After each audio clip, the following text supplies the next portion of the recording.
Czytanie z księgi proroka Daniela. Daniel powiedział do Nabuchodonozora: Ty, królu, przyglądałeś się. Oto posąg bardzo wielki, o nadzwyczajnym blasku, stał przed tobą, a widok jego był straszny. Głowa tego posągu była z czystego złota, piersi jego i ramiona ze srebra, brzuch i biodra z miedzi, golenie z żelaza, stopy zaś jego częściowo z żelaza, częściowo z gliny.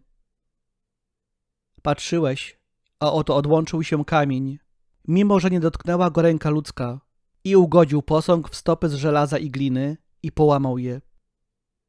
Wtedy natychmiast uległy skruszeniu żelazo i glina, miedź, srebro i złoto, i stał się jak plewy na klepisku w lecie.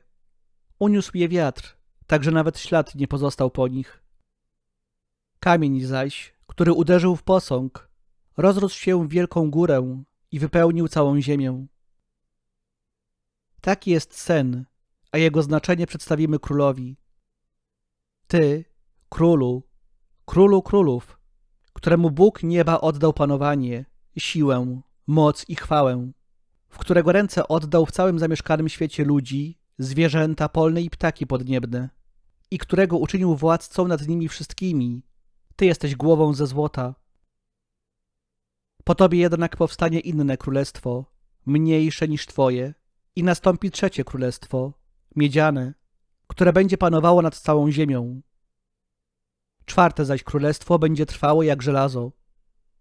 Tak jak żelazo wszystko kruszy i rozrywa, skruszy ono i w proch zetrze wszystko razem. To, że widziałeś stopy i palce częściowo z gliny, częściowo zaś z żelaza, oznacza, że królestwo ulegnie podziałowi. Będzie miało coś z trwałości żelaza.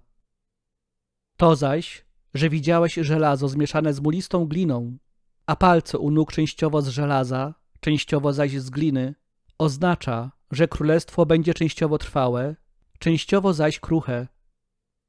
To, że widziałeś żelazo zmieszane z mulistą gliną, oznacza, że zmieszają się oni przez ludzkie nasienie, ale nie będą się odznaczać spoistością, podobnie jak żelazo nie da się pomieszać z gliną.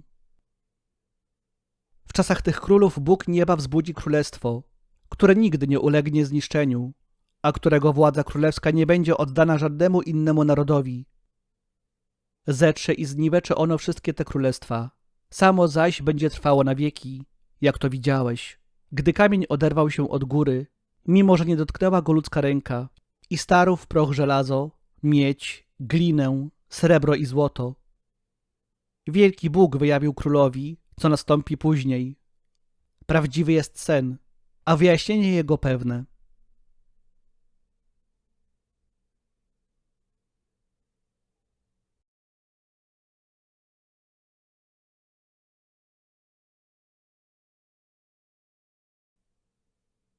Chwalcie na wieki najwyższego Pana. Błogosławcie Pana, wszystkie dzieła Pańskie, chwalcie Go i wywyższajcie na wieki. Błogosławcie Pana, aniołowie Pańscy, błogosławcie Pana, niebiosa. Błogosławcie Pana, wszelkie wody podniebne, błogosławcie Pana, wszystkie potęgi. Błogosławcie Pana, chwalcie Go i wywyższajcie na wieki.